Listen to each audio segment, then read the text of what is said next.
Hello and welcome to CTN. To learn more about the show, please visit CIOTalkNetwork.com. And the topic for today is the future of leadership. Is traditional hierarchy holding us back? So, what do we mean with this? What happens is in the world that we are living today, which is fast moved, AI has come to disrupt. We've got geographically distributed teams, multi generational teams. Many of those things which were traditionally not there now are making an impact. So now what does it do to the way we organize our departments or our business, and in what all ways do we communicate? Does the command and control structure work? We're here to discuss what should be the shape of an organization, whether hierarchy, the people, the talent, the culture, the way we deal as IT department with other businesses, so that we are more effective as a department and we create most value for the business. And we'll take a business context to it with whatever is going on. So to discuss this, I have Alexandre Kozlov, who is the CIO of Motion Services Division with ABB. Hey, Alexandre, how are you, sir? Hi, I'm fine. How are you doing? Very good, very good. Thank you so much for joining us. And I've got Andrea Heekelaar, who's the CIO with Dacia brand at Renault. Hey, Andrea, how's things with you? Very well. Thank you very much for having me. Great to have you as well. And Mahendra Beharie, he's the CIO of Sub-Saharan Africa at DHL. How are you, Mahendra? Well, thanks. Great to be here. Beautiful. So as I've kind of tried to set the stage, so Alexandra, let me start with you. You've I'm sure seen through the years how the business has changed, how the organizational designs have changed, and how we have tried to keep on top of what business wants. What is making things a little more challenging, which is forcing you to rethink how you should structure your department, the culture, and everything else in between? Well, to begin with, I think the point that you brought in earlier, so the developments of technology and the most recent introduction of tools like AI definitely plays a role. I would say, and we need also to evolve and adapt to those developments and new ways of doing things, or even not only doing the new things but also doing the old things in a new way. However, saying that, I think we still have areas where the traditional hierarchical structures are necessary, and I will begin with very simple examples. When we have environments where you have, let's say, some kind of critical elements, life related things. So this is probably where you would prefer and maybe even demand that you have structures that are very rigid, very hierarchical, so that people can basically execute things as it is necessary, as it is stipulated in manuals or required by a process. At the same time, with the economies and industries more and more moving into direction of inventing and innovating, definitely those things will not work in those environments, and this is where we need to kind of look at on the other end of the spectrum and see how we can enable our and empower our teams to create and innovate. And this is where probably those hierarchies become more obstacles and roadblocks than anything else. So that's where things like digital product development or any kind of knowledge workers would be in that category, in my view. So, Andrea, based on what Alexandra is saying, that there are disruptions, and it's not the first time we have had disruption, but yeah, this is a unique flavor in itself, right? Everything is fundamentally being rethought. And yes, there is value in keeping structure, but at the same time, many times those regimentations are the ones which held people back from coming out of the box, right? We used to say, oh, you got to be creative. We should think outside of the box. And now people started saying, what box? There should not be any box. And if you did not want any box and you wanted to get people to think in that open manner, in what a way can you remove those shackles, if you will? The chains which come with hierarchy, comes with reporting structure. Yeah, I know I'm asking you to eat the cake and have it too. But what would you do in that case? I think we all try to find a silver bullet there, because the speed of changes, the speed of obviously how customers and consumers' demands are evolving, and the competition, all these aspects are probably requiring flexible leadership, I would say. And of course, you want to rely on your teams, you want to rely on the experts without creating unnecessarily delays or hierarchical layers where you actually do not promote that speed and acceleration, but on the contrary. I think the most important is probably be clear on where the decisions are critical enough to even involve senior leadership, and where you can rely on experts in your team. And I think, as was said before, certainly there are specific situations which are, I don't know, safety related in automotive, or in my previous companies in the oil and gas sector. Clearly, this is non-negotiable, right? Safety related, the way you manage risks. These are situation compliant, specific standards. There is no flexibility to be introduced there, and the accountability clearly is the highest levels. I think when we look at as CIOs and IT experts, when you look at the software development, for example, clearly there are frameworks that stimulate that removal of the hierarchy and accelerating the decision among cross-functional groups of experts. If you look at agile frameworks like SAFe, for example, where you already have the right processes and the right structures to do that. And I think this has been broadly implemented probably in many companies. It is still a challenge for traditional leaders to probably accept that decisions coming from these forums need to be leading. But I think we are getting there through these methodologies and similar tools. So, Mahendra, in your case, so I would request you to wear two different hats. One is, of course, the CIO hat, because that's the world that you live. But at the same time, you've got to be empathetic and, in fact, almost sit in your CEO and other executive management shoes to see what did they want. They did not start or did not work on the company every day just to create a hierarchy or just to do IT. They did to achieve a business goal, which is to use whatever you have at your disposal as a resource or any innovation to its fullest extent. Which means if it was them, they would say, forget all hierarchy and everything else, just get me the growth, right? And just get me the savings. So I create the delta.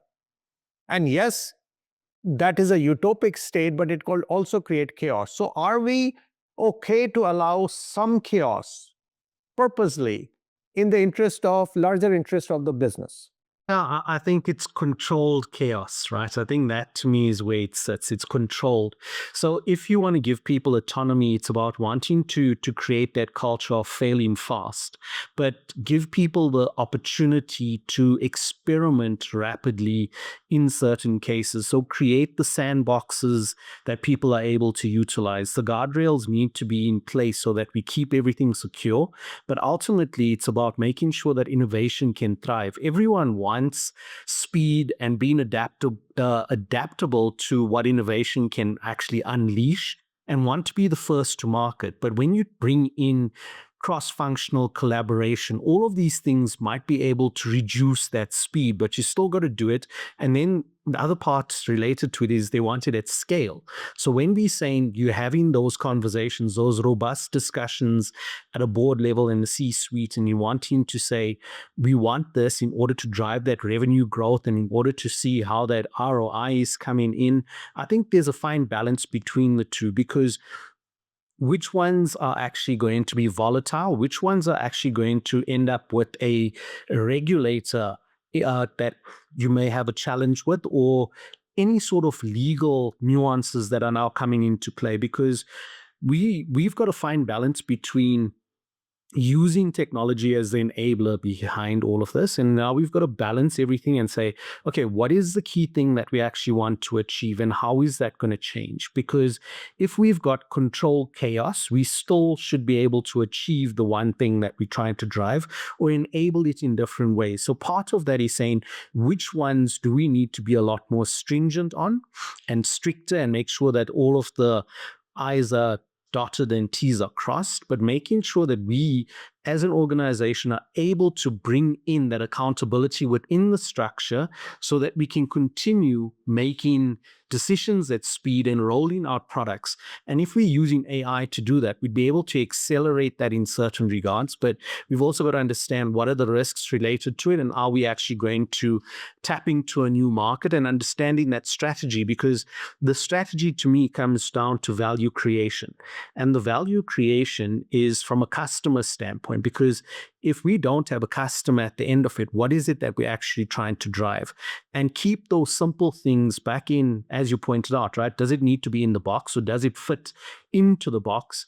And if not, does it need to run parallel to the box? And I think that's part of the way in which we've got to approach it. It's not one size fits all, and it's not a magic wand as well, because, everyone, when the AI hype started, everyone thought AI could solve everything for you. And as a CIO, you needed to manage that, because everyone wanted it at scale and say, now you've got something that's going to help you accelerate, but it might not be the right solution for that. So don't overcomplicate things, but simplify the way in which we operate. That becomes by default almost, where it's an unconscious way in which people operate that allows them their flexibility, so that we can unlock the potential that we want to achieve. So, Alexandre, think about experimentation, right? So we say fail fast, fail small, fail quick, etc. Right? These terms are utilized. You can do that with a tech venture, sandbox it, put it in isolation, and things can work out, and they have worked out. Now think about leadership. Now think about organizational design and the hierarchy and the expectations that you set. And you do not know what's going to happen, but you still have to put a stake in the ground and say, let us make this structure, which with my best, or with our collective intelligence, try to create the best possible structure and best possible doctrine of how this leadership, etc., will be done.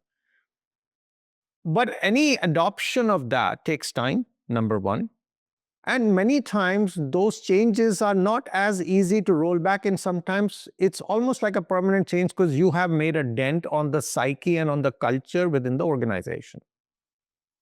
So if you are tasked, and I'm sure you are already tasked with saying, okay, give me your view on what you would like leadership to look like within your department, or maybe at the management level overall at the business side. And what would you like the organizational design to look like for it to serve the purpose? And you will pass your comment or thoughtful comment and your input. And it is possible, because it's still an experiment, it may not go in the direction you would like. What do you do to deal with it so that your chances of failing / not reaching or not hitting the mark are minimized? Because there, the fail fast, fail small, fail quick mantra may or may not fly. Well, first, let me maybe a little bit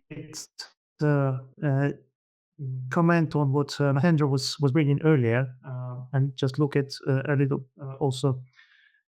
I like this fail fast, but it's if you look at the big picture, so companies are here to make profits, right? So we can make great products, we can make bold value statements and strategy statements, but at the end of the day, companies are here to make profits.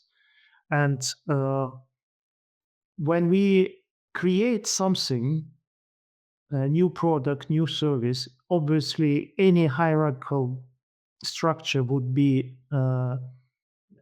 slowing down the process, or maybe even destroying it altogether. However, once we, and this is where the place where this free bubble environment with crazy ideas and quick quick kind of collaboration between the teams, different from different departments, different functions, that plays a very important role. But once we kind of come to here is something that we want to do, then we enter in a completely different stage or phase. And I would probably pull in here example from Andrea's industry. So we can have all sorts of creative people and environments when we design a new car. But once we design this car, then when we start producing, we want to have every car produced in a cookie cutter manner. Not that every car is kind of reinvented again and again. So in that sense, we cannot go either extreme, and the challenge is very often for companies is that within the same company, within the same environment, within the same function, you basically required to maintain both models depending in which at what stage you are staying. To your points and questions, yeah, the most well, not most, but recent focus on product-based teams probably could be somehow an answer where you have not the whole company, but parts of the company focusing on a particular business line, particular business product, and we form teams that are self-sufficient in a way that if it's let's say a physical product, then you have people from marketing, people from sales, people from support organization operations who kind of maintains and supports it through the whole life cycle. But that's again, this is focused just on their product, so they're not doing something else.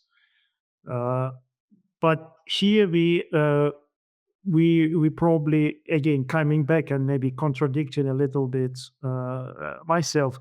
We still need then to have some kind of overarching hierarchy on the top of all those products where senior management will decide, well, this is the product line or this is the product where we want to invest and develop further, whereas this one we discontinue for whatever reasons, whether it's profitability or maybe change on the in the company's directions and product goals. So that's how I would see it and approach it. And then when you execute, of course, then you have all sort of models and management tools that you apply. One could be more applicable for hierarchies and kind of rigid structures within the organization, whereas others are more flexible with all these Scrum and Agile methods that come into play in the recent years. So, Andrea, do you think we can sandbox leadership? Can we pilot leadership? Can we sandbox or pilot organizational design? Can we create silos? Yeah, we create those hero teams, if you will, sometimes for the initiatives, which are very specific with the business value to be created, a strategy is there, and inputs are there, and outputs are defined, right? That's like a project or an initiative. But when it comes to getting people to start thinking differently and try to rewire themselves to get ready for this new age, disruptive organizations and the world that we are dealing with, have you found a way to do it versus it's all or nothing and it's not a big bang? What's worked for you? I think can we sandbox leadership and organizational design? I think we've always done that. I don't know if you always position it as sandbox, but I think that there has been such an evolution of different leadership styles, different operating models, different organizational structures that I think organizations have always been searching for, what works for a specific environment, specific, I don't know, even geopolitical situation, whatever that matters in that question, for that question. And I think if you look at already current models, current leadership is so different from the past where the hierarchy has been much more defined and applied, implemented in a very strict way, obviously, and it was even we all know from examples from the past where employees would never be able to freely speak to senior leaders, etc. I think that's changed tremendously already, and I expect further change. Of course, when AI is not only an experimental aspect of what we do, where we don't only try to increase efficiency of different processes, different tasks, but when we really embedded AI as part of the organization and we lead teams which have which consist of humans and I guess AI agents, or when it's much more hybrid from that perspective. And I think I don't know if it's a jump or if it's a kind of natural evolution that we are undergoing because we see it coming in. I think where I see the biggest opportunity probably is that we don't forget. So firstly, that we really embrace what's coming at us, because I also see that there is some fear, or that there are some discussions about, okay, AI is coming to get your jobs. I don't want to go there in this conversation, but you see that people are also aware of potential negative aspects, which may have huge impact on adoption, on the motivation, on how people evolve and continue investing in their education even, etc. Of course, in the era where you can get any data and information easily from generative AI, the whole society is kind of shifting. There have been very interesting publications this year also coming from, for example, World Economic Forum meeting about how we need to protect our brain, human brain, and continue evolving it in the right way. But back to your question, I think I would rather see it as a great opportunity to actually focus leadership. So yes, is it a sandbox? I think definitely, probably first selectively, but to show and learn and fail. I don't know if fast or in what way, but to really grasp it better. But we have to introduce this type of leadership where more and more gradually the focus, and for me it's a very positive focus, where the human leadership will be much more focused on really the unique qualities of human beings, which is indeed not only in the logic and fast, application of data, knowledge, and expertise, but also much more digging into the why, making unexpected changes, maybe, or choices, sorry, maybe looking more at the well-being of the organization in the future that may not come out of the data that normally AI would predict or recommend, but using different value system and specific unique human qualities to take certain decisions. So I think the leadership will definitely focus much more on creating such an environment where we get the best out of AI and AI tools and the best out of humans. While in the past years, perhaps there's been too much focus on leadership managing processes and managing the daily routine, or daily, weekly, monthly routine of the organization. So I see there's a huge opportunity. I don't know yet how to model it, or how to create an environment, but certainly I do see a very strong shift in that direction. So, Mahendra, in sales and marketing, there's a concept used, or rather in marketing, they say problem unaware, problem aware, solution unaware, solution aware. These are the stages through which we go in marketing, right? That's how you get your customers, etc. Why I bring this up is because the environment is changing around us. Some people who are problem unaware may keep doing things because of either lack of ability or inertia, right? If they were aware, maybe the heat will be on and people will start spending a little more time on it, right? So anything which gets done, or rather not get done, is because of lack of intent or lack of ability, or pure inertia. These are the three things why some things are not done. So now let's bring it back to the context of what we're talking about here. In this newer world of disruption, if we choose to sit and not oblivious, but maybe knowing that this is what's coming our way, and we say we are trying to figure this out, and nothing wrong, there's a process. But is that enough? If we say, well, I know the problem and even I know the solution, are we willing and are we given the empowerment to experiment to the degree we can? So you can look back 1 year from now and we do not look like equally struggling with the ways we are struggling today. So my question is, where are we, and are we actually looking at it as a business, this word of transformation that we're trying to do? Are we looking at it as an initiative, or otherwise there is another disruption, something new that has happened, it'll take its own time? Are we not time boxing it? Are we not giving some rigid timelines to say we are going to lose if we don't pay serious attention and give this initiative a serious structure of transformation?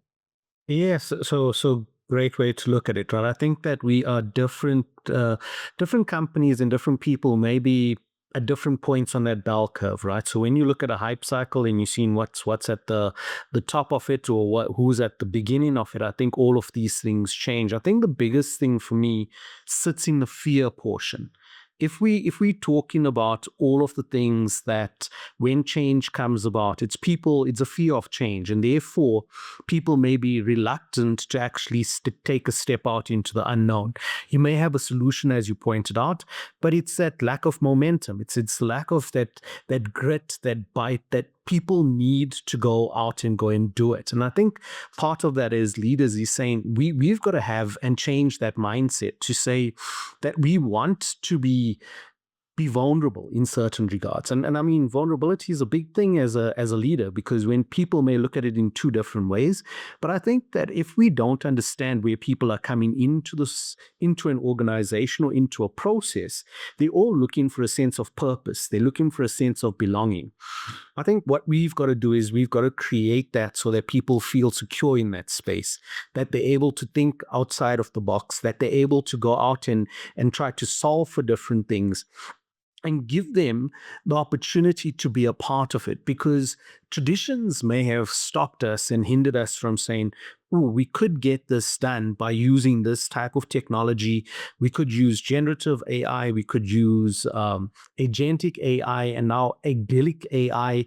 All of these things are all foreign languages to everyone, right? And we're saying, if we then help them along that journey and create it, we'll help them to understand it a lot better. We'll create that safety net that people are looking for. Because when you spoke about, like, even from a branding and a marketing standpoint, all of these things are looking for key elements that they use as measures behind it. Their measures of success needs to be technology that enables it. We need leaders that are able to embrace those changes and simplify it to a way that people can understand it and then take it to the next level. Because if we just leave it as it is in that box, it's going to die a slow death, right? And I think part of this is saying that change needs to be done at speed, that over control destroys things that we currently have. If our competitors' landscape's changing and we falling behind, we might get left behind. We might fall off the cliff, right? And I think that's part of the discussions, that when we look at ourselves in the mirror as leaders and saying, in this space, how is it going to change? I think that needs to be the key. Alexandre, do you think there is a rush? Because we can go nuts trying to do things yesterday, right? Is there truly a rush? And in many times when you get almost into a mode of panic and or rush, our approach to how we process what's there, the constraints, we might amplify what the constraints are. And then secondly, what is our dream outcome? Our outcome, dream outcome, and outcomes of the business leaders who we are supporting. That could also get distorted. Then based on which, when we are panicking, we might find or think that we found a shortcut, but it may not work in the long haul, or it will not give us the right outcome. So, we can have this conversation like we're having today, but should this conversation itself be built on this sense of urgency, which is also created by us? Or should we pause and not just go nuts and then see if our answers and our processing is different than what it is today? Well, I would say that speed probably uh, uh, should be dictated by the objective and circumstances rather than our desire or someone else's desire. But what I want maybe to begin with first is that uh, the the f- uh, the failures or disappointments with the new technology, and most recent one is AI, is that we try to apply it like like a hammer to a screw. So we do not really rethink our environments, our processes. I have a example that I very often use with my team is that when you want to automate your communication, then you don't invent a robot to stick stamps and close envelopes. You invent email, which requires completely different thinking and completely different tool set and operation model afterwards. So that's kind of literate application of a new technology to the way we do things usually is the first thing that creates then disappointments and failures in my view. The rush, yeah, the rush is there, and here I could probably make a reference to big software company that software of who we use on a daily basis, that basically over the years kind of instilled in our mind that it's okay to have bugs in the program and you will get a service pack to fix them. So that's in my view something that is should have not been tolerated from the beginning. But now it's uh, matter of course that yeah, you got the software, it's with bugs, and they will be fixed, or maybe not even fixed before the whole product will die and market will deliver something else. So that's in your words, self-imposed rush. I think it's not helping the progress. It's not helping the consumers, even though that there might be some kind of feeling that oh, I got new release of my product with hundreds more functions and functionalities. But question: do you really need it? Do you really need them so fast? And how have you used other 500 that are already in place in the previous release? So that's I would question, because there then you as a company spend hell a lot of time and resources to develop those, but the satisfaction on the customer side is not there because it's buggy, it's not working properly, and yeah, that's kind of backfires to you. So thank you. So Andrea, there are 4 personalities slash styles that people have used as leaders. They are no people, there are no but people, there are yes people, and then there are yes and people, right? CXOs, typically CIOs, used to earn a bad name when they used to say, no, you cannot do that. So they would be seen as people who are stifling innovation. Then they said, okay, let me just put some caveats. So then they migrated to no but. And then that itself was not seasoned enough because they were seen as friction points. So they said, no, I can't even stay there. So we became yes, but people in a way. I will say yes, but, and maybe there's a 5th category, right? And then finally, they got to the yes people. And now, because AI has come, suddenly what you could accomplish with IT with mere mortal humans, now you've been augmented with digital workers. Now, either the CXOs or CIOs themselves are becoming yes and, or there's an expectation from management that these people will become yes and, which means you will always have a more than spilling plate. And when you take more than you can chew, things are going to fall apart. The true changes that you wanted to bring about, or the value you wanted to bring about, with the sheer volume, the quality and the outcome will suffer. So talk about Andrea here today. Where are you in that spectrum, and how is that spectrum changing for you, for good or for worse? Great question, I think. So if we continue on the path of AI adoption, etc., but it can be taken much more broadly, of course, I think there are still, obviously, AI comes with many risks, or at least the unknown side of it, and unpredictability, and many question marks we have about scaling, about um, even costs of operating it, different risks, ethical matters, etc. in the past. So the role of the CXO in creating awareness about these aspects within the organization, within the business, remains. I think that this unpopular side of our jobs is still a key part of what we have to do. Also, because often we are also on the learning curve, on the learning side, of course, as the technology or as the concepts evolve. And I think, of course, the risk appetite is always the business decision, but understanding it, understanding different aspects, is our role to bring, and to make sure that our CEOs, etc., are able to take the right decisions. If I look at how AI can help in pushing or getting more yes, or I don't know if that's the way how you formulated it.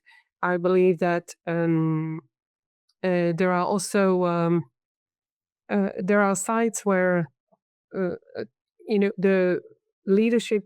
We see that IT, digital, the silos, traditional silos. It's not true even today, but I think in the future that it will be much more hybrid. I do see in my experience how much innovation is coming directly from the business. It's not label driven. It's there are many really digitally savvy people not in functions, but in the business functions, and they are very well connected in the networks of vendors, suppliers, but also consultancies, etc. I think we are learning together. We are jointly in it, and sometimes I think we also need to be humble in accepting it, that there are many insights actually coming from not from the digital authorities in the organization, but of course also digital leaders in the business, etc., and that we jointly carry that responsibility for enabling or creating the environment where people experiment more, where we can quickly get value out of the art of possible, I would say, but at the same time where we do it smartly. And I think this doing it smartly is probably where we need to focus on. So as an example, I think in the early days of adopting AI, we have seen an attempt. Of course, you focus very much on education in the business, making sure that they don't need to depend in using the new tools and concepts. They don't need to depend very much on experts in IT and digital, etc. Being much more an enabler. But when we focused on making sure that as many business processes, have some kind of a portion of AI, or that we experimented with embedding AI in different broad scale of different business processes. Of course, there was a lot of a duplication of proofs of concepts, and there was probably a bit of a risk of waste potentially, because everybody tried something and it was a bit uncontrolled, etc. But it was probably an important storm to go through. I think now that we are much smarter in setting up the right governance, which needs to be cross-functional, but also with specific roles like AI catalysts, which really help working together with the business, with IT, with the different functions, also HR, of course, from the capabilities development perspective, finance. Everybody actually needs to contribute ethics and compliance to take the right decisions. I think now we are getting in a much better shape in being more strategic in choices and investments in AI. But again, there is still enough unknown. And I'm still keen to understand better also from other colleagues, where we found a real breakthrough in scaling up fast, because I think everybody has been through the phase of experimenting and really focusing on the productivity gains and efficiency increases. But when I don't know how many companies really mastered already this transition to really radically revolutionizing some of the key core processes thanks to AI. And I think that's the step when also different type of leadership and different type of collaborative models will probably become more urgent. So, Mahendra, in your world, one is, of course, I would love for you to share anything that you are doing in your organization, to Andrea's point, on how are you looking to make sure that the AI-enabled outcomes, they truly work at scale versus only in sandbox or only in that tiny corner, right? That's one. On the other side, there is also an important thing that is coming up, which is connected to ownership. AI, especially in the agentic world, sometimes it just creates some weird outcomes, right? And you make a decision based on that, which in turn could create some negative or positive outcomes for the business. So when we are building together, all outputs are taken, but it's kind of a black box. Yeah, you can talk about explainability, but still there is quite a bit of black box. So if you're saying, I'm going to make AI happen, but there could be things which are black box to me, so how do I take ownership? And then the management agrees for you to not take the ownership, or we take collective ownership of all that. And leadership is ownership, if you think about it, right? So what does an organization or a person do in your role to take care of this ownership part? So let's start with what Andrea said. What are you doing to help AI outcomes work at scale? Yeah, so I think it's about understanding what does a proof of concept look like. So the first part that we do from an organization standpoint is that we allow people to develop their own tools, right? But for 1 or 2 users. The moment it gets to 5 or more, it's got to go through a process. So we've put some guardrails in place to say, if we wanted to do this, here's the framework and the guidelines that we need to operate, and this is how we need it to operate. And then we've got some control mechanisms that are checking it in the background. So then we can say, okay, fine, does that meet all of the respective guidelines? Does that meet from a compliance standpoint? Does it meet from a branding standpoint? Does it meet everything from a safety and a risk standpoint? And then we can say, great, now we've given you a platform that allows you to do that. And now we look at how does that scale. Now, the complexity that we work with is we operate in over 220 countries globally. Now, the challenge with that is saying, how do you get this at scale? Because one market differs to another. You need to be able to have that ability to adapt certain key things. We've learned from historical purposes and said, okay, great, these are the things that we know are going to happen. These are the nuances, be it language, and I'll take something as simple as that. Because you're operating in a different language, you need to be able to adapt that so that people understand it. And by using technology, we can cross those barriers a lot smoother than what we had to do in the past. And that to me is saying we then created a platform that every idea that a person has, no matter how big or how small it is, that they're allowed to put it out and voice it. Then we created a support mechanism for them. Part of that is saying, if that innovation is moving in the right direction, the thought and the idea and that thought leadership is actually embraced, we started seeing more ideas coming through, and we caught a lot more. We caught a lot more in that net. Part of the entire thing is saying, what does that journey look like next? Now we've got all of the subject matter experts that can help guide them. So it doesn't look like they stumbling or hitting a barrier. It's saying, let's guide them as to how they navigate this landscape in terms of AI. Part of how we do that is saying, where does that ownership lie? I think it's all of the stakeholders. The stakeholders in that entire process become part of the owners, because everyone wants to feel a sense of belonging. They want to feel a sense of identity. They want to feel that sense that they contributed to it. So the minute you change that, it becomes, ooh, you've now taken my idea and somebody else is running with it. Remember that recognition portion that we're working on deals with the human emotion. Because the minute we start deviating from it, I think that people either feel left out of the loop as opposed to being a part of the process. And that's something that we've worked really hard at within the organization to make sure that people understand it and have them as champions within it so that they're able to move at speed, but within the guardrails that's being created.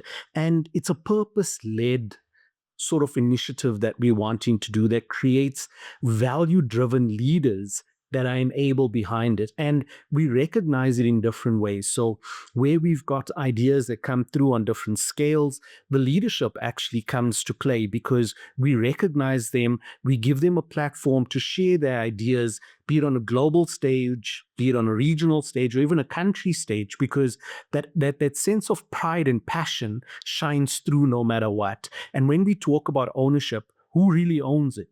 You know, if you get into the T's and C's of the entire thing or the fine print, it's owned by the organization.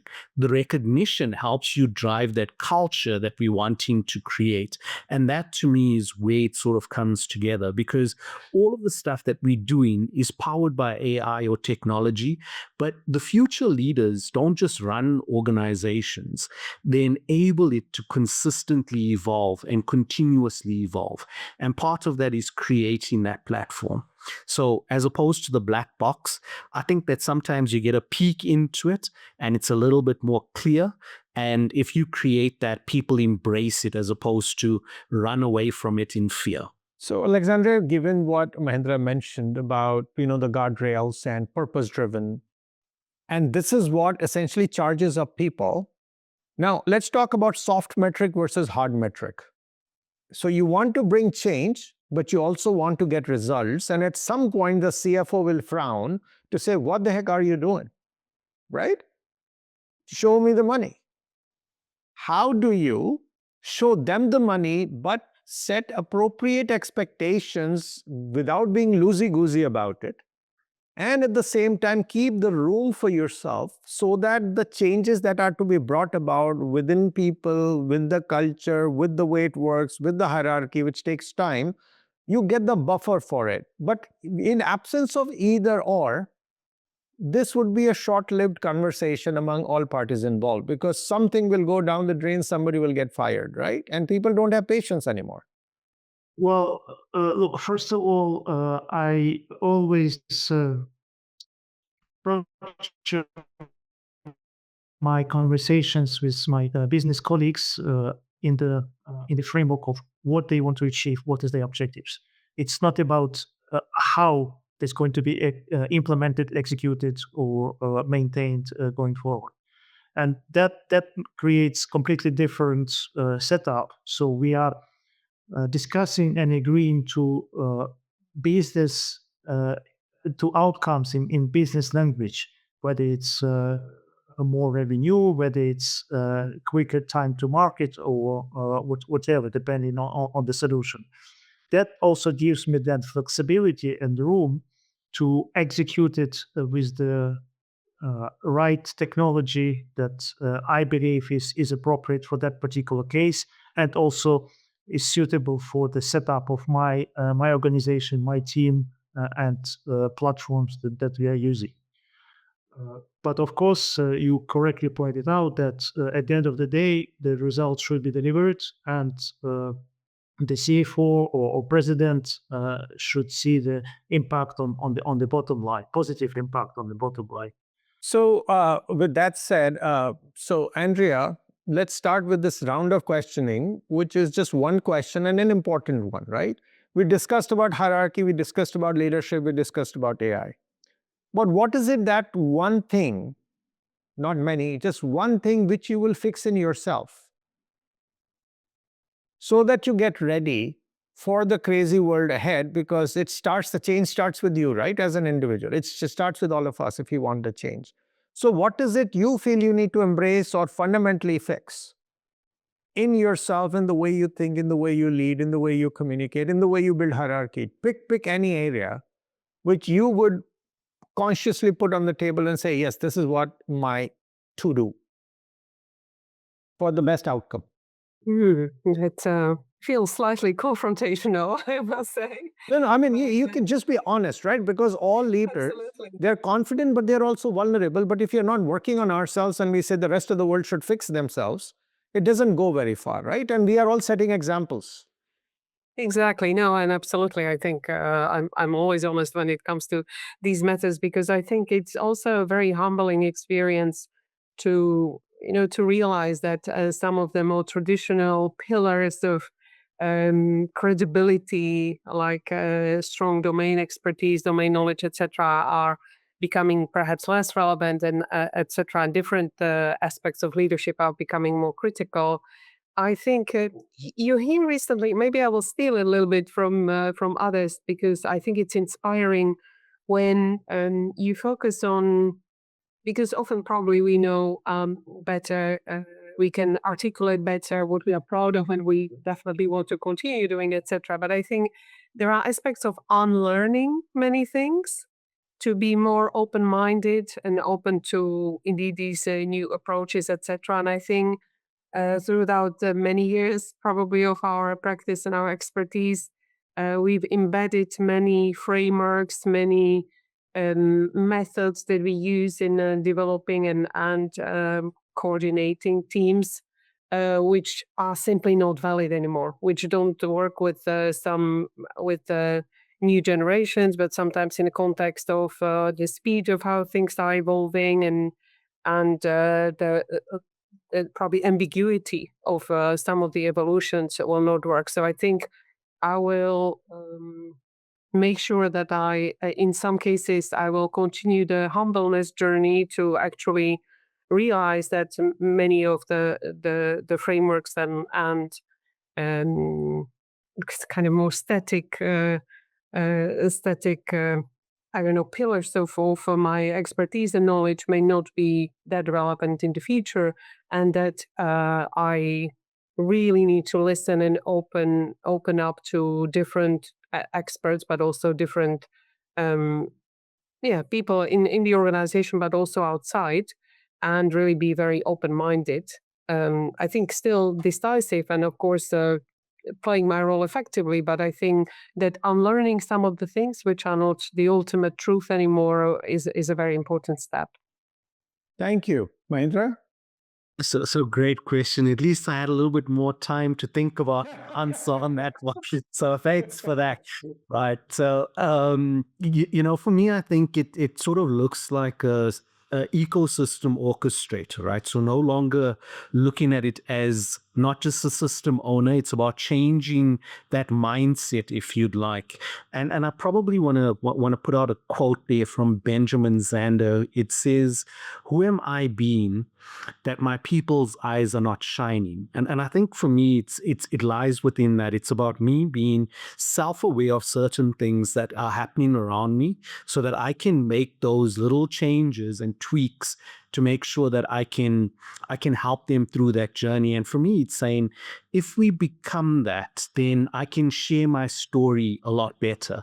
That I can read a little, I can learn a little, I can do a lot more just based on that. Because sometimes I find it hard to find the time, right? And now what you've got to do is you've got to make the time. So that's what I've learned. And for an adjustment from my side, it's about making the time for certain things, because we often talk about a work-life balance. We often talk about, but it's more in the execution of it, because words that we use matter, but it's about the action that we take that's going to derive that value. So for me, it sits in that, because the more I reflect upon looking in the mirror and saying, what do I need to be doing differently to help these people along this journey?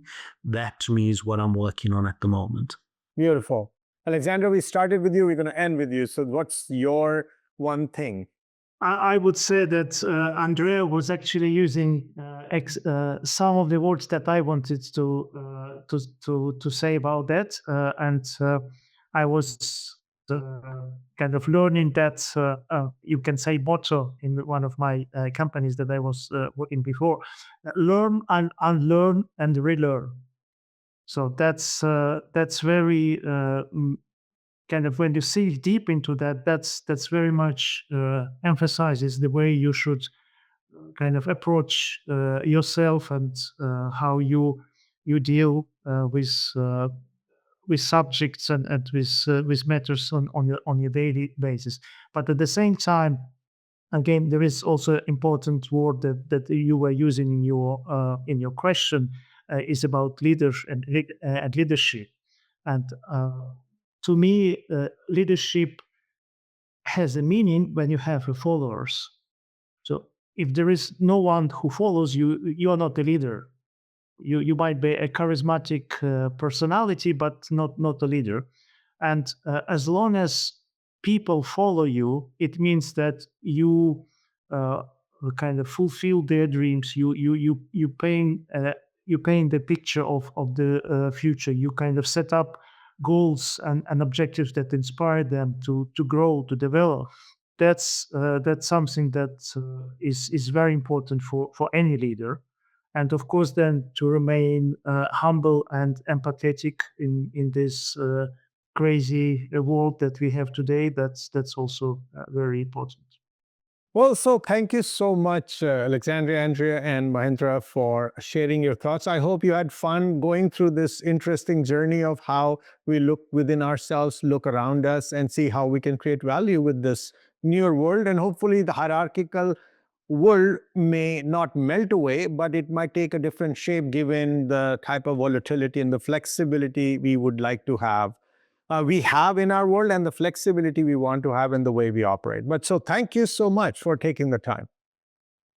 Thank you. You. When we have And to our audience, please join us on our social media, our places where our podcast exists. And thank you so much. This is Sanjog Aul, your host, signing off. So till next time, take care and God bless.